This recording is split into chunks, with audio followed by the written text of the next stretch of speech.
3장 15절에서 22절까지의 말씀입니다. 누가복음 3장 15절에서 22절까지의 말씀입니다.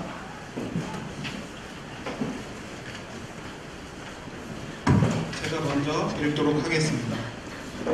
그리스도가 오시기를 간절히 고대하고 있던 백성들은 모두 마음속으로 요한이 혹시 그리스도가 아닐까 생각했습니다.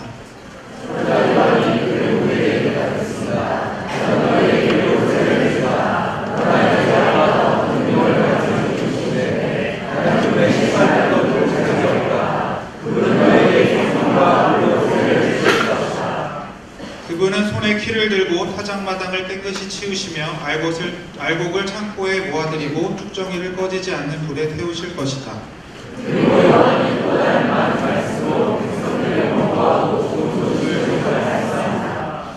그런데 분봉왕 헤롯은 자기 동생의 아내 헤로디아에 반해 또 헤롯 자신이 저지른 악행에 반해 요한이 질책하자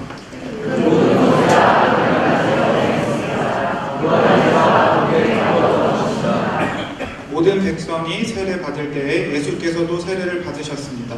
예수께서 기도하시자 하늘이 열리고 비둘기 같은 형상으로 그분 위에 내려오셨습니다. 그리고 하늘에서 하늘이 나왔습니다. 너는 내 사랑하는 자라 내가 너를 좋아한다. 네, 오늘 우리 예배 가운데 함께 하신 우리 주님 앞에 감사와 영광과 찬양의 큰 박수 올려드리겠습니다. 주님은 신실하신 하나님이십니다. 여러분, 이것이 최선이 아닐 것임을 믿습니다. 우리 하나님 앞에는 언제나 최고의 영광, 우리가 하나님 앞에 최고의 영광과 감사를 올려드릴 때 우리의 영혼이 가장 큰 만족과 행복을 느끼게 될 것입니다. 믿으시죠? 동의하십니까? 그렇다면 우리의 모든 것으로 다시 한번 우리 하나님께 영광과 찬양의 큰 박수 올려드리겠습니다. 높고 위대하신 주님을 찬양합니다. 찬양받기 합당하신 주님의 이름을 높여드립니다. 아멘. 그리고 정말 우리의 존재는 하나님 앞에 찬송하기 위해 지음받은 존재이기 때문에 우리가 하나님을 영화롭게 하고 하나님을 높여드릴 때 우리의 영혼은 가장 큰 기쁨과 만족을 누리게 됩니다. 여러분 믿으시죠? 네. 그 찬양받기 합당하신 주님 앞에 언제나 최고의 영광을 돌리는 저와 여러분이 될 수 있었으면 좋겠습니다.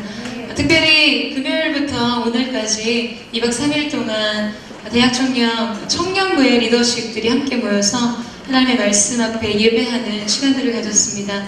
저희 SNS 공동체 리더십들도 함께 모여서 예배하고 나누는 시간들을 가졌는데요. 한번 우리 리더십에게 좀 많이 육신적으로는 피곤할 수 있는데 우리 사랑과 축복의 박수 한번 해주시겠어요?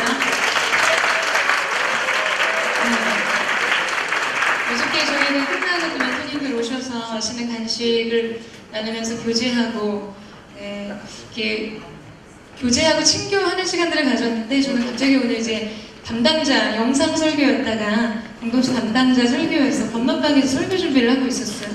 저는 말뚝박기 같은 아주 대단한 놀이를 하는 줄 알았습니다.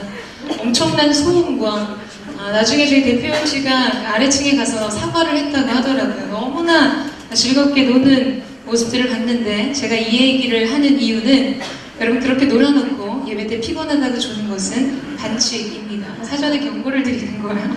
네, 저는 괜찮지만 우리 하나님은 서운하실 수 있어요. 우리가 전심으로 함께 교제하고 나눔의 현장 속에 마음을 다한 것처럼 또한 우리 하나님을 예배하고 말씀 앞으로 나아가는 일들 가운데 사모한 심령으로 우리의 마음을 드리는 시간이 되기를 주님의 이름으로 축원합니다. 네. 여러분 우리는 계속해서 수많은 선택의 연속 아래서 삶을 살아가고 있습니다. 작게는 굉장히 사소한 어떠한 반응, 행동의 선택부터 시작해서 인생의 기로를 바꾸는 중대한 선택에 이르기까지 우리의 존재가 의식하든 의식하지 않든 우리는 우리가 내린 선택 아래서 우리의 삶을 살아가게 되어 있어요. 그리고 우리가 내린 선택의 그 결정들이 곧 우리의 삶이 되는 것을 보게 됩니다. 지금 우리 모두는 정해진 시간, 정해진 장소에 함께 모여 있지만 이 시간에 대한 내가 어떠한 감정, 어떠한 태도, 어떠한 반응으로 응답할 것인지에 대한 결정은 모두가 다를 것입니다. 여러분 그리고 그 다른 선택이 다른 결과를 얻게 할 것입니다. 저희 교회는 지금 송구영신 40일간 새벽 예배를 드리고 있어요. 지난주 토요일에는 특별히 이지선 씨의 간증이 있었습니다. 여러분 아마 모두 잘 아실 거라고 생각하는데요. 꿈 많고 아름다운 여대생이었던 이주선 씨는 어느 날 음주운전 차량이 그 지선 씨가 타고 있었던 차를 들이받고 뺑소니를 치는 불우한 사고를 당하게 됩니다. 그 사고로 차에 불이 붙게 되면서 전신의 이도 화상을 입게 되죠. 수많은 사람들이 차라리 죽는 것이 낫겠다라는 많은 수군거림처럼 그분에게 절망은 너무나 합당해 보이는 것이었고 원망은 그나마의 마음의 억울함을 가라앉히는 증정제 같았을 것입니다. 그런데 이번 간증 때 이지선 씨가 지나가듯 이야기하는 것을 들었어요. 저는 그날의 사건을 이야기하면서 사고를 당했다라고 이야기하지 않습니다. 사고를 만났다라고 말합니다. 왜냐하면 음주운전 뺑소니차에 사고를 당한 교통사고 피해자로 살고 싶지 않기 때문입니다. 지나가는 이야기로 그런 이야기들로 간증을 시작했어요. 여러분 저는 그 이야기를 듣고 깊은 생각에 잠겼습니다. 여러분 저와 여러분의 삶 가운데 우리는 그런 선택을 너무나 쉽게 자주 내리게 되죠. 우리는 자주 피해자로 살기로 결정합니다. 상처받은 사람, 운이 없는 사람, 억울한 일을 당한 사람으로 저 사람 때문에, 불우한 내 가정 형편 때문에, 직장 때문에 수많은 일들과 사건에 대한 책임점과 마음의 탓을 품고 피해자로 살아가는 모습들을 발견하게 됩니다. 대체 어떠한 우리 안에 내가 피해자로 살기로 결정했을 때 어떠한 보상이 주어지길래 왜 우리는 피해자의 신분으로 서기를 원하는 것일까? 그런 생각을 했어요. 여러분, 우리가 피해자로 살게 되면, 억울한 일을 당한 사람으로 살게 되면, 내가 상처받은 사람으로 살게 되면 내게 주어진 현재 상태에 대한 책임을 지지 않아도 되기 때문일 것입니다. 도망자로 현실을 회피하고 원망하면서 지금 내가 돌파해야 되고 해결해야 되고 이겨나가야 하는 현실을 직시하지 않아도 되기 때문에 여러분 우리는 그러한 선택 아래서 우리의 삶을 살아갈 때가 너무나 많다라는 것이죠. 여러분 새해가 시작된 지 이제 몇 주가 지나가고 있습니다. 이제 우리가 새로운 하나님의 일들 앞에서 우리가 새 것이 되기 위해서는 여러분 옛 것을 포기하는 일들이 필요합니다. 저와 여러분의 삶 속에 억울함을 포기하는 일이 필요해요. 원망과 분을 품고 있는 사람은 그 자체로 이미 불행한 삶을 살고 있는 것이죠. 지금 여러분의 마음을 억울하게 만들고 안타깝게 만들고 지난 시간 여러분의 마음을 상하게 했던 그 수많은 일들로부터의 결별을 선언하십시오. 그러면 당장은 내가 굉장히 억울한 것 같지만 여러분 그렇지 않아요. 그것은 우리 가운데 자유를 남기는 선택이 될 것입니다. 그리고 그것은 새로운 삶의 부르심을 받아들이는 일이 될 거예요. 여러분 저와 여러분 가운데 그 은혜가 있게 되기를 주님의 이름으로 축원합니다. 상처받은 사람으로 살지 마세요. 사랑받는 사람으로서의 삶을 사는 하나님의 사람이 되십시오. 우리 그 마음을 담아서 옆에 사람에게 한번 축복해 주셨으면 좋겠습니다. 당신은 사랑받기 위해 태어난 사람입니다. 이렇게 축복하시겠습니다.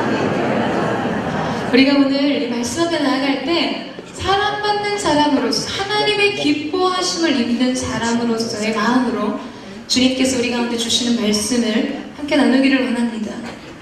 여러분 오늘 우리가 읽은 본문 말씀은 시대의 슈퍼스타 세례 요한과 예수님의 이야기예요.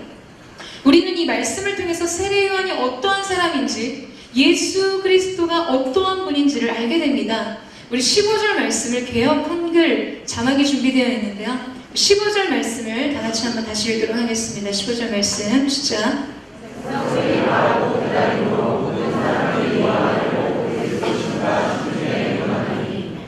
여러분 15절에는 모든 사람들의 생각 속에 담겨진 한 가지 오해를 우리에게 알려주고 있습니다.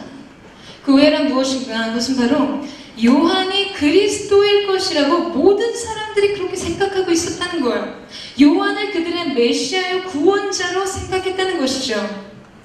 여러분 왜 그런 생각들을 했을까? 그것도 모든 사람들이 동일한 생각 속에 있었어요. 메뚜기와 석청을 먹었던 세례 요한의 웰빙 생활이 뭔가 범상치 않았던 이유였던가, 아니면 낙타한 털을 입은 그의 모피 패션과 회개를 촉구하는 그의 카리스마적인 메시지가 여러분 그러한 힘을 얻게 한 것일까요? 광야라는 신비스러운 거주지가 사람들의 마음 가운데 이러한 심리를 더한 것입니까? 우리는 세례 요한 자신으로부터 그 이유들을 찾을 수 있지만 오늘 성경은 이렇게 우리 가운데 그 사람들의 마음 안에 있던 오해의 이유에 대해서 말해주고 있습니다. 여러분, 그것은 다름 아니라 백성들이 그리스도를 바라고 기다렸기 때문이라고 성경은 기록하고 있어요. 15절에서 백성들이 바라고 기다림으로 모든 사람들이 요한을 그리스도이신가 심중에 의논했다라고 이야기합니다. 그들은 오랫동안 기다렸고 소원했어요. 여러분, 메시아는 그들에게 예언의 성취이자 오랜 대마, 그들의 고통의 종식, 행복의 표상이었어요. 구원의 기적과 같은 심볼이었습니다. 여러분, 그래서 백성들은 하나님이 그들에게 약속하셨던 메시아를 고대하고 기다리고 바라보고 있었어요. 그들의 심령 가운데, 그들의 민족 가운데 그들의 마음을 가득 채웠던 오랜 염원이었던 것이죠. 성경은 바로 그 오랜 염원, 그들의 기대, 그들의 소망이 이러한 오해를 낳게 되었다라고 우리 가운데 말해주고 있습니다. 여러분, 우리의 삶 가운데 우리가 무언가를 강렬하게 원하게 되면 굉장히 성급한 판단을 하게 되는 경우들이 생깁니다. 사람의 마음에 뭐라도 막 붙들고 싶어요. 그런 마음들이 생겨요. 그것이 꼭 맞는 답이 아니어도 그것이 답이라고 믿고 싶어집니다. 이 기다림을 끝내기 위해서 불완전한 것을 완전한 것으로 받아들이게 된다는 것이죠. 이것은 최선이 아닌 차선인데 이것이 최선일 것이라는 이름표를 붙여두게 됩니다. 여러분, 여러분의 삶 가운데는 그런 일이 있지 않으십니까? 하나님의 뜻이 아님에도 우리의 마음이 너무나 앞서가는 거예요. 너무나 오래 소망하고 기다리고 바라보고 기대했기 때문에 불완전한 우리의 마음의 염원이 만들어낸 대안으로 완전하신 하나님의 뜻을 대치하게 되는 것이죠. 여러분, 우리가 너무나 잘 알고 있는 성경의 인물 아브라함이 그러했습니다. 그는 하나님의 약속의 자손을 기다렸어요. 그런데 약속은 있었지만 현실은 감감무소식 하명차사였습니다. 13년간 그는 하나님의 그 시청각 자료와 같이 남겨두신 하늘의 별을 봐라, 바닷가의 모래를 봐라, 너의 자녀들이 이와 같을 것이다. 여러분, 그것 하나를 붙들고 살아갔습니다. 원했어요. 기대했어요. 소망했었습니다. 꿈꿨어요. 그런데 너무나 오랜 시간이 지나가는 거예요. 그래도 그는 기다려야 했습니다. 여러분, 아브라함은 너무나 간절히 원했기 때문에 그가 간절히 원하는 만큼 그 기다림의 시간이 그에게 더욱 고되고 힘든 시간이 되었을 것입니다. 여러분, 그랬기 때문에 그는 하나님의 최선이 아닌 인간이 만든 차선의 대안을 가지고 그것이 하나님이 주신 약속의 자손이라고 믿었어요. 처음에는 그에게 있었던 양자 엘리에셀을, 그리고 그 다음에는 그가 하갈에게서 난 이스마엘을 통해서 하나님의 약속의 성취를 보고자 했습니다. 너무나 갈망했기 때문이었어요. 너무나 오래 소망했고 바라봤기 때문에 하나님의 뜻, 하나님의 약속, 하나님의 말씀이 가리키고 있는 그것이 무엇인지를 오해하고 잘못 판단하게 되었던 것이죠. 여러분, 또 한 사람이 있습니다. 야곱도 마찬가지예요. 야곱은 하나님의 축복을 너무나 사모했습니다. 여러분, 그것을 바라보고 그것을 고대했어요. 그것을 얻기를 원했습니다. 특별히 그는 우리가 잘 아는 것처럼 장자의 축복을 얻기를 원했죠. 그 장자의 축복에 대한 엄청난 욕심과 갈망이 있었어요. 여러분, 근데 사실 그것은 하나님의 뜻이기도 했습니다. 리브가가 임신을 했을 때 하나님은 말씀 가운데 분명하게 이야기하셨어요. 작은 자가 큰 자가 작은 자를 섬기게 될 것이라고 말씀하셨습니다. 아마도 야곱은 리브가를 통해서 그 하나님의 말씀을 들었을 거예요. 이삭은 에서를 사랑했기 때문에 어쩌면 그 말씀을 애써 지우려고 했을지 몰라요. 그러나 야곱을 사랑한 리브가는 그 말씀을 심중에 새기고 있었을 것입니다. 그리고 야곱에게 그 이야기를 들려주었을 거예요. 둘이 그 나눔을 하고 하나님의 비전, 하나님이 주신 약속, 하나님의 말씀을 기대하면서 어쩌면 지금 그들이 고안해낸 이 팥죽 한 그릇의 시나리오가, 그리고 자신의 아버지 이삭을 속이는, 그래서 그의 축복을 가로채는 이 일이 하나님의 뜻을 이루는 일이었을지 모른다는 믿음이 그들 안에 있었을지 모른다는 거예요. 그럼 너무나 기대했기 때문이죠. 너무나 고대했기 때문이에요. 소망했고 바라봤기 때문에 그들의 마음 가운데 그러한 행동들, 그런 앞선 마음들이 있었던 것이죠. 여러분, 그러나 그것은 하나님의 완전한 뜻이 아니었습니다. 그것은 하나님의 방법과 하나님의 최선이 아니었어요. 여러분, 만약에 야곱이 사람이 자기의 길을 계획할지라도 오직 여호와의 뜻이 완전히 서리라, 이 말씀을 신뢰하고 있었다면 여러분, 굳이 그러한 속임의 방법을 쓰지 않았을 것입니다. 수십 년간 삼촌 라반의 집에서 타향살이를 하며 여러분, 그 이후에 사랑하는 리브가 어머니의 얼굴을 다시는 보게 되지 못했죠. 이삭의 임종도 보지 못했어요. 오랜 먼 곳의 타향살이, 서러움과 그리움의 시간을 보내지 않았어도 될 것이었습니다. 여러분, 그런데 그가 하나님의 뜻을 기대하지 못했어요. 하나님의 방법, 하나님의 뜻, 그의 마음 가운데 가득 찼던 자신의 소망과 자신의 기대 때문에 존귀하신 하나님의 손이 그분의 일을 이루시는 영광을 보지 못하게 된 것이죠. 여러분, 우리 가운데도 이러한 일들이 너무나 자주 발생하는 것들을 보게 됩니다. 오랜 기다림과 소망 때문에 하나님의 완전하신 뜻을 그르치지 않게 되는 저와 여러분이 되시기를 주님의 이름으로 축원합니다. 여러분, 섣부른 생각으로 앞서서 판단하고 행동하지 마세요. 인간적인 방법 속에 머무르지 마십시오. 계속해서 기다리는 거예요. 인내하십시오. 답이 완전한 답이 될 때까지 결론을 내리지 마십시오. 여러분, 우리의 이 불완전한 백보의 걸음보다 하나님의 완전한 한보의 뜻이 우리 인생의 지혜입니다. 여러분, 그것을 믿으십니까? 우리의 열심이 아니에요. 하나님, 만군의 여호와의 열심이 그 일을 이루심을 보는 저와 여러분이 되시기를 주님의 이름으로 축원합니다. 자, 여러분, 이제 그러면 한 걸음 더 나아가 보겠습니다.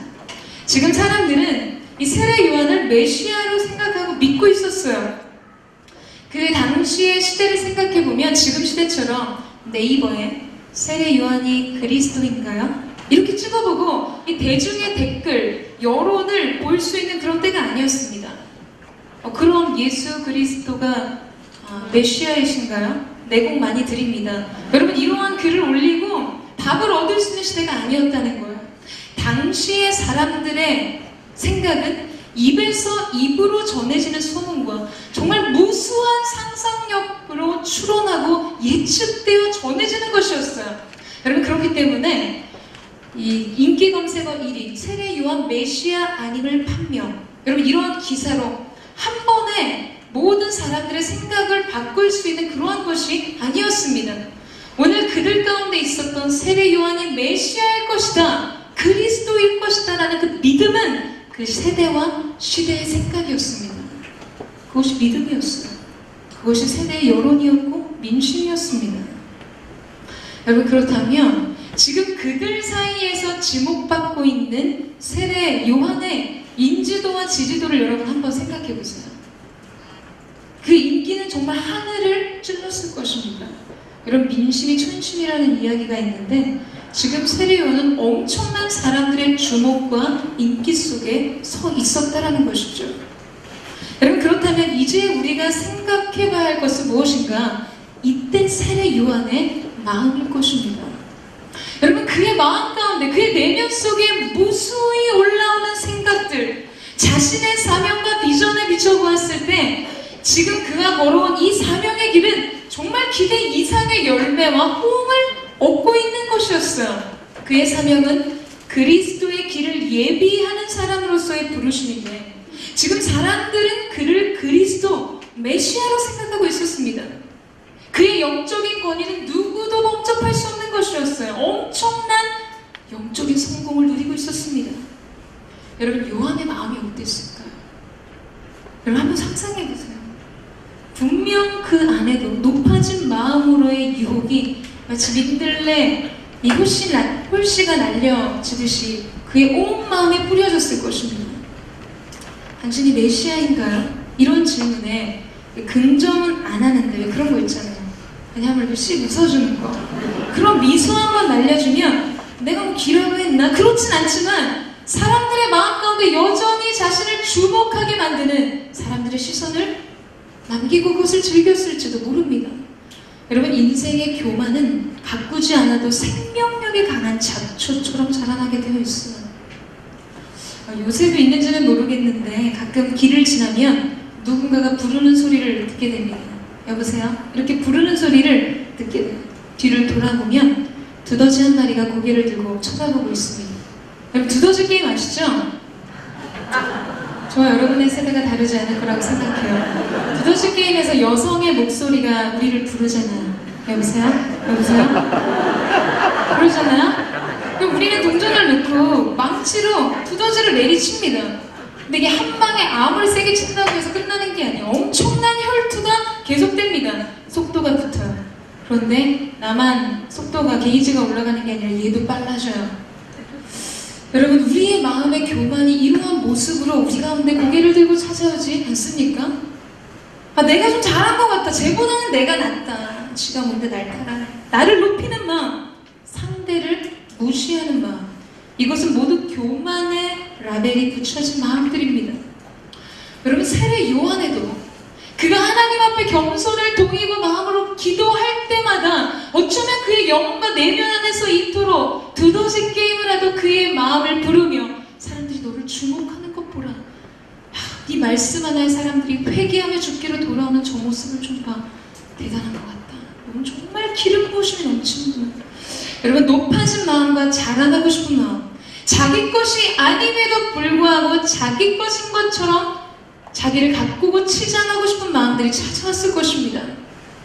여러분, 그런데 바로 그럴 때 세례 요한의 모습 속에서 우리는 그가 어떠한 사람인지 그의 실체와 본질을 알게 됩니다. 우리 16절 말씀을 다 같이 한번 읽어보겠습니다. 16절 말씀 시작.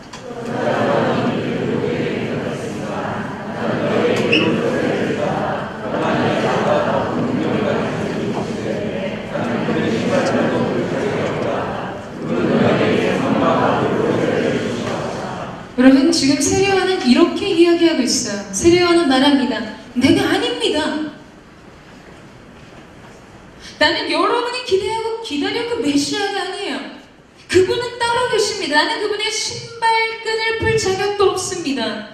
여러분, 수많은 사람들이 자신을 주목하고 우리가 기대하는 그가 바로 당신입니다. 그들의 소망과 기대 속에서 여러분, 나는 그가 아닙니다라고 말할 수 있는 용기, 여러분, 이것은 엄청난 것입니다. 그리고 그는 덧붙이고 있어요. 그분의 신발끈을 풀 자격도 없습니다. 여러분, 건조한 땅 팔레스타인 지역에서는 이 종 중에 가장 천한 사람이 그 주인의 신발을 벗기고 발을 씻기는 사람이었습니다. 지금 세례요한은 무슨 이야기를 하고 있냐면 자신이 그리스도의 종 중에서도 가장 천한 종이, 그 종이 될 자격도 없는 존재임을 말하고 있다는 거예요. 자신의 비천함을 이야기하고 그리스도의 존귀함에 대해서 이야기하고 있습니다. 결국 그는 이렇게 말하고 있는 거예요. 그분은 나보다 크신 분이십니다. 여러분, 저는 저와 여러분의 인생 가운데 이 고백이 있게 되기를 원합니다. 우리의 삶 속에서도 이것을 말할 수 있는 사람이 되어야 한다는 것이죠. 언제나 자아로 가득 차 있는, 나로 가득 차 있는 우리 자신이, 하나님은 나보다 크신 분이십니다. 내 생각보다 높으신 분이십니다. 내 능력보다 더 뛰어나신 분이십니다. 여러분, 세상을 향해서 우리의 삶은 내가 아닌 그분을 보여줄 수 있는 사람이 되어야 합니다. 여러분, 동의하십니까? 아멘. 여러분, 무엇을 위해 달려가고 계세요? 무엇을 위해서 여러분의 인생을 살고 계십니까? 여러분의 명성을 위해 달려가고 계십니까? 여러분의 이름을 내고 더 많은 재정과 물질과 사람들의 부러운 시선을 누리시기 위해서 여러분 달려가고 계세요? 아니요. 오늘 우리는 이 고백을 하기 위해서 우리의 생애를 살아가고 있는 것입니다. 믿으십니까, 여러분? 그리스도의 명성을 위해 달려가는 거예요. 그분은 나보다 크신 분이십니다. 세상의 갈채와 환호와 박수가 내게 쏟아지는 그때에도 영광을 주께 돌려드리는 사람들, 결국 우리의 삶은 내가 아닌 예수 그리스도를 말하고 드러내는 삶이 되어야 합니다. 나보다 그분이 중요한 삶을 사는 삶을 살아야 한다는 것이죠. 저는 가끔 그런 상상을 해요. 특별히 사역을 감당하면서 많은 사역자들 안에 그리고 또 사역자로 살아가는 저의 삶 가운데 사람들의 격려나 호응이 오갈 때 그 장면을 떠오릅니다. 어떤 장면이냐면 여러분 예수님께서 나귀를 타시고 예루살렘 성에 입성하셨잖아요. 사람들이 종려나무 가지를 들고 환호하고 자신의 옷을 벗어서 예수님이 지나시는 그 위에 깔아드리죠. 온갖 갈채와 박수로 그분을 맞이합니다. 호산나, 호산나 소리 높여 외칩니다. 여러분 그런데 한번 상상해 보세요. 그때 착각하는 1인이 있다라고 생각해 보십시오. 여러분 누구일까요? 나귀예요, 나귀. 예수님이 예루살렘을 입성하는 그 길 속에 사람들이 환호를 하는 거예요. 저 사람의 시선이 누구를 보고 있나? 나를 보고 있는 것 같아요. 저 박수와 갈채가 누구의 것인가? 나를 향하고 있어요. 여러분 그때 나귀의 마음에 굉장한 부스터가 걸립니다. 굉장히 발걸음이 달라지는 걸 느껴요. 이 느낌 뭐지? 왠지 갈퀴의 가르마를 바꾸고 올 걸. 뭐 이런 생각들이 들기 시작합니다. 어깨에 힘이 들어가는 거예요. 기분이 좋아집니다. 여러분 만약에 나귀가 예수님께 찬양하며 환호하는 사람들의 영광이 자신의 것이라고 생각한다면 여러분 되게 아주 볼상사나운 일이 아니겠습니까? 여러분 저는 너무나 쉽게 사역자들 안에 그리고 우리의 삶 가운데 이러한 우스운 마음에 휩싸일 수 있음을 보게 됩니다. 사람들은 우리와 동행하시고 함께하는 그리스도 때문에 환호하는 거야. 그리스도의 임재 때문에 은혜를 받고 주님의 기름 부으심 안에서 회복과 감동을 받는데 나 때문인 줄 아는 거죠. 내가 잘한 줄 아는 거야. 그 영광의 주인공이 나인 줄 착각합니다. 그 세상의 환호가 나 때문인 줄 안다는 거예요. 내가 잘했기 때문에, 내 스펙이 좋았기 때문에, 내가 최선을 다해서 내 삶을 책임감 있게 가꿨기 때문에 내게 당연하게 주어지는 갈채라고 생각합니다. 여러분 그것은 너무나 위험한 착각이에요. 귀여운 착각이 아니에요. 자신의 본수를 모르는 일이죠. 여러분 성경은 하나님께 드려져야 하는 영광을 자신의 것으로 가로챌 때 일어나는 두려운 일에 대해서 우리에게 보여줍니다. 사도행전 12장 20절에서 23절 말씀을 보면 한 가지 이야기가 등장하는데요. 이 아그리파 1세인 헤롯 대왕이 있었어요. 두로와 시돈 사람들을 굉장히 이 헤롯 대왕이 못마땅하게 여겼습니다. 그런데 이제 두로와 시돈의 사람들이 이 헤롯의 영토에서 나는 양식들을 먹었기 때문에 어떻게든 헤롯의 마음에 들어야 했기 때문에 왕의 시종을 설득해서 화친을 요청합니다. 그래서 약속한 날 헤롯은 왕의 의복을 입고 왕좌에 앉아서 사람들에게 연설을 하기 시작하죠. 이 장면의 본문을 같이 한번 보기를 원하는데요. 22절에서 23절 말씀을 같이 한번 읽겠습니다. 22절, 23절 말씀 시작.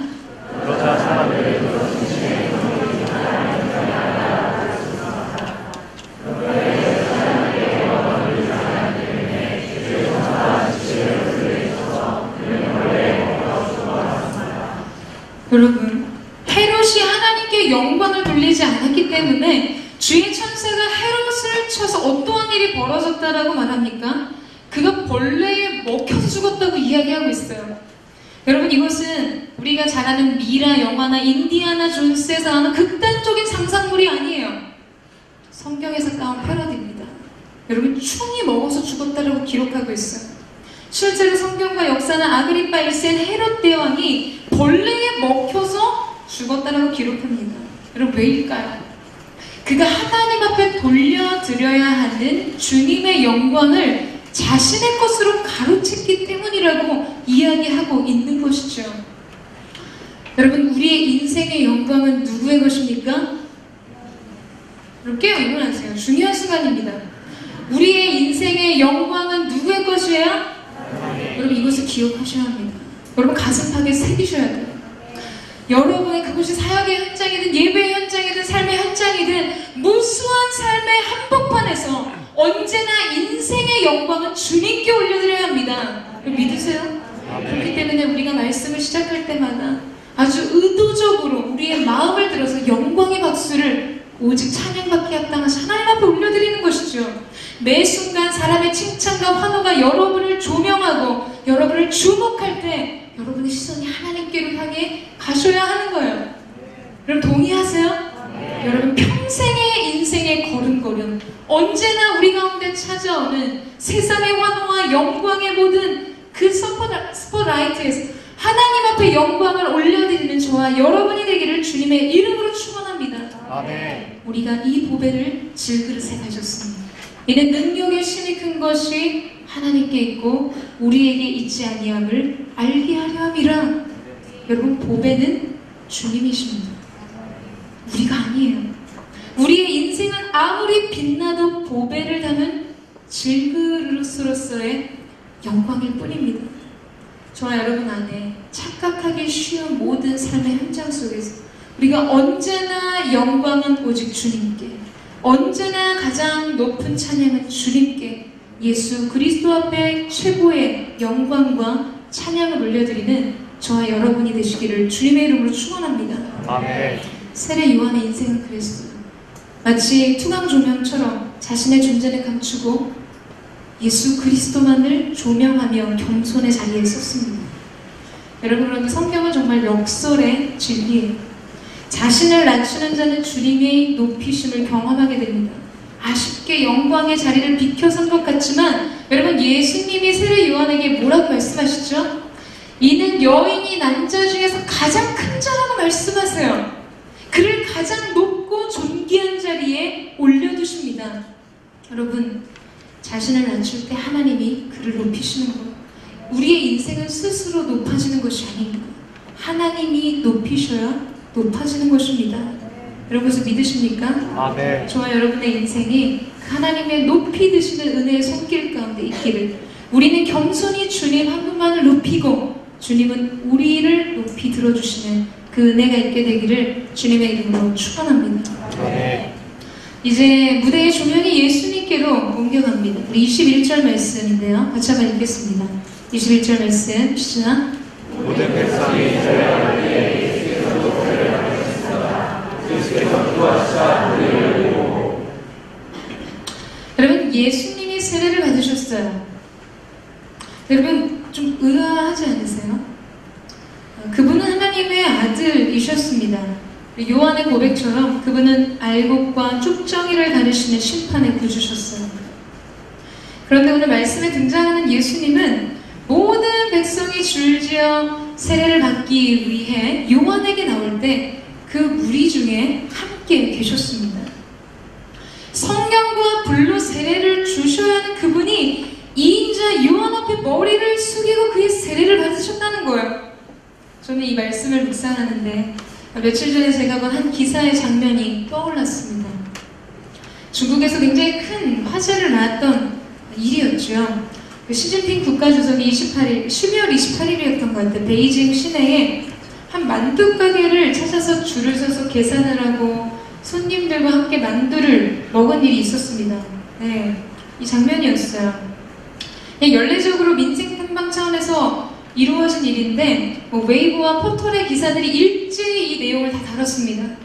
그리고 엄청난 댓글들이 달려있는 것들을 소개했어요. 댓글의 내용들에는 어떠한 이야기가 있냐면 하나같이 너무나 큰 감동을 받았다는 것, 만두 가게에 줄을 선 시 주석을 보고 눈물을 흘렸다 한 네티즌은 중국은 희망이 있다, 그럼 이렇게 말하기도 했습니다. 왜 웃으세요? 중국 사람들이 감동받았다는데 좀 감동 좀 잘 받으세요. 드라마 보고 자꾸 울지 마시고 말씀 앞에서 감동의 눈물이 있는 여러분이 되셨으면 좋겠습니다. 여러분, 저는 이 기사를 봤을 때 그런 생각에 잠겼어요. 한 분이 떠올랐습니다.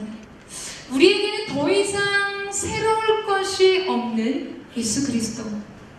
얼마 전에 우리는 온 땅의 임금이 되시는 그분이 베들레헴 시골의 한 구석 말구유에 누이신 구주로 오신 사건들을 기사로 접했습니다. 말씀으로 나누게 되었었죠.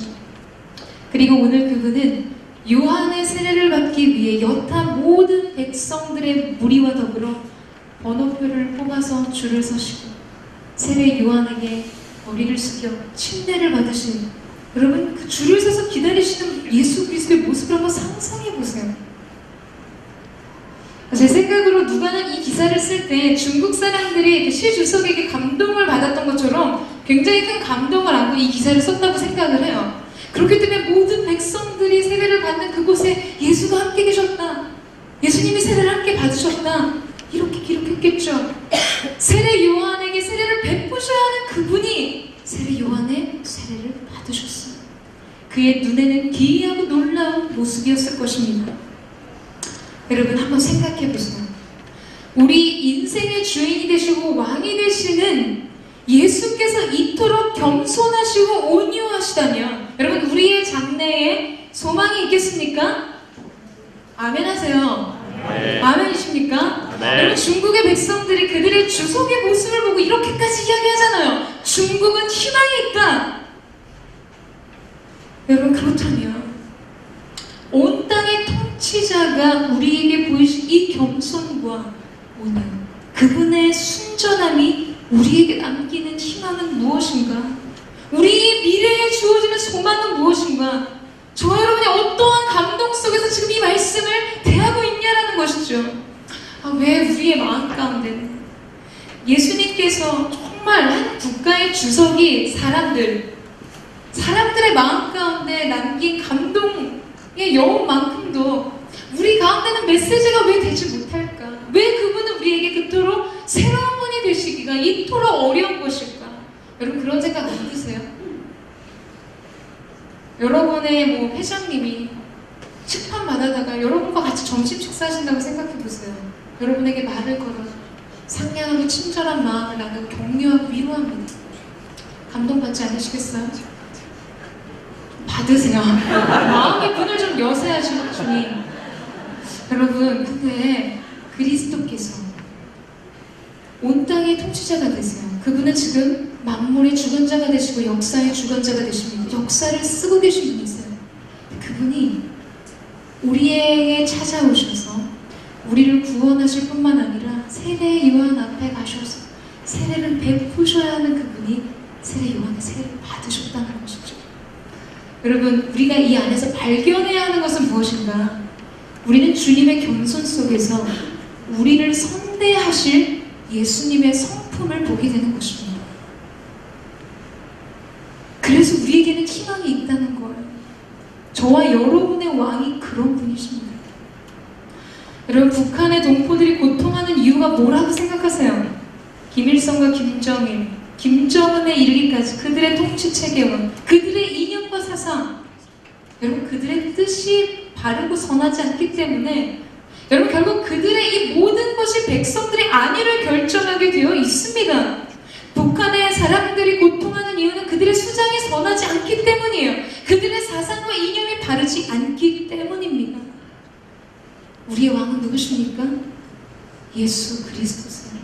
예수님은 어떤 분이십니까? 오늘 본문 속에서 그분은 겸손의 옷을 입으시고 온유한 선한 목자로 우리 가운데 찾아오시는 모습들을 보여주고 계십니다. 여러분 그렇기 때문에 저와 여러분의 장래에 소망이 있다는 거예요. 그분이 우리의 삶을 후대하시기 때문입니다. 여러분 이제 이해가 되십니까? 그분이 저와 여러분의 인생을 품에 안으세요. 그분의 겸손과 온유하심과 선하심으로 우리의 인생을 후대하시고 선대하시는 하나님의 은혜가 있게 될 것입니다. 그것을 사모하십시오. 여러분 계속해서 마음을 주님께 열어드리세요. 사소한 것 하나에서도 주님의 마음을 발견하고 사소한 것 하나에서도 하나님의 뜻을 발견하는 여러분이 되시기를 주님의 이름으로 축원합니다. 우리 마지막으로 22절 말씀을 같이 한번 읽겠습니다. 22절 말씀 시작.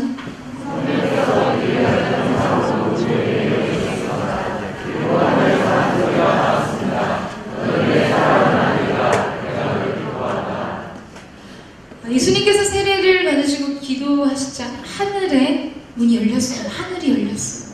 여러분 저는 SNS 공동체 예배가 시작되는 모든 현장 속에서 하늘의 문이 열리는 은혜가 있게 되기를 축원합니다. 인생의 현장의 예배 속에서 하늘의 문, 열린 문을 보는 저와 여러분이 되기를 원합니다. 여러분 그런데 바로 그때 하늘에서 한 소리가 들렸어요. 너는 내 사랑하는 아들이고 나의 기뻐함을 입었다.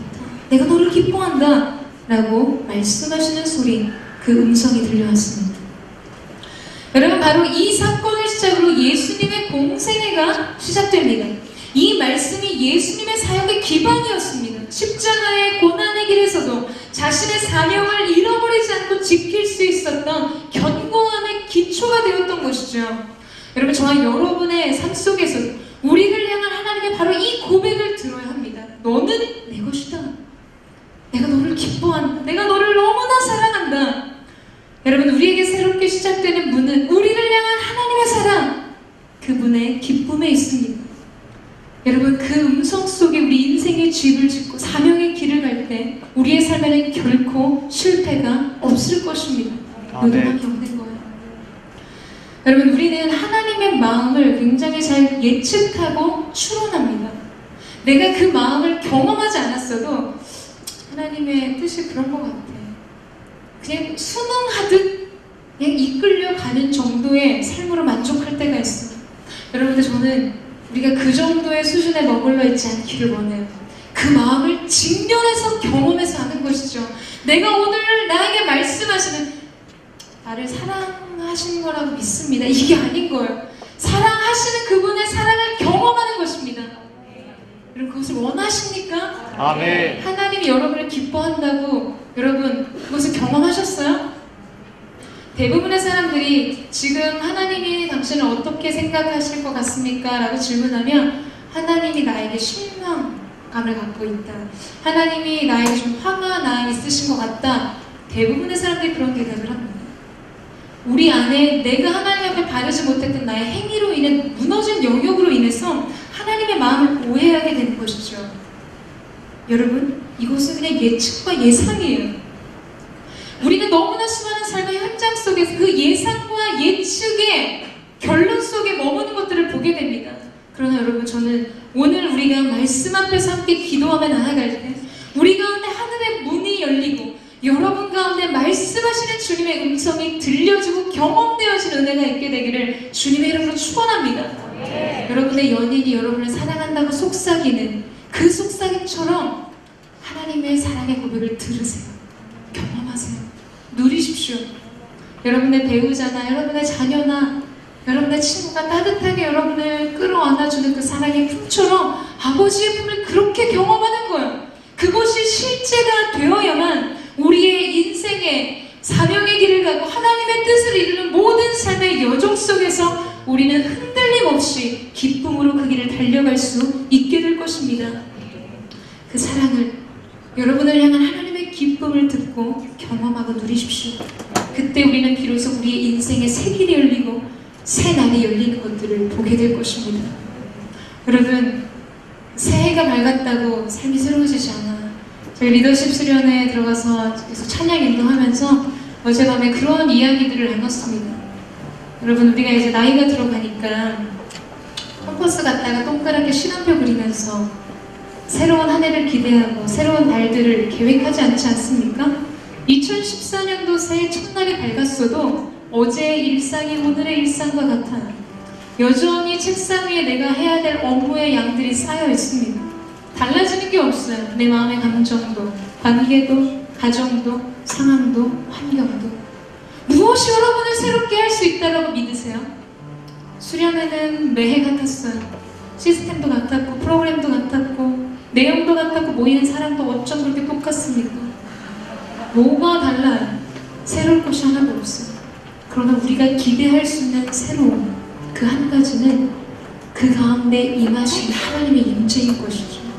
그 임재 속에서 말씀하시는 주님의 음성 때문에 우리의 영혼이 새로워지는 거예요. 새로워진 영혼 때문에 삶의 세기를 갖게 되는 것입니다. 여러분, 오늘 여러분의 삶 가운데 새해가 밝았지만 달력 한 장 넘긴다고 인생이 새로워지지 않습니다.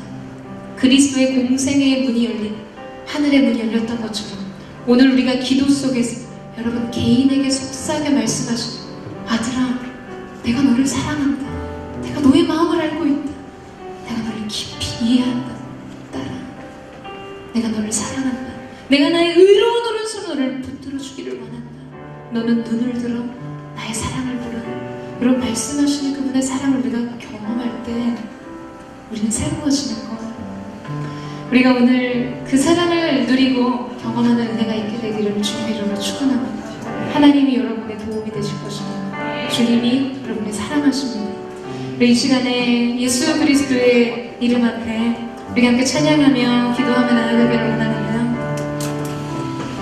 우리를 사랑하시는 예수님, 아름다우신 주님을 바라봅니다. 성령의 기름 부으심 안에 나아가기를 원합니다. 주님, 우리 가운데 기름 부어주시고 그 기름 부음 안에서 인생의 세기를 가게 하여 주옵소서.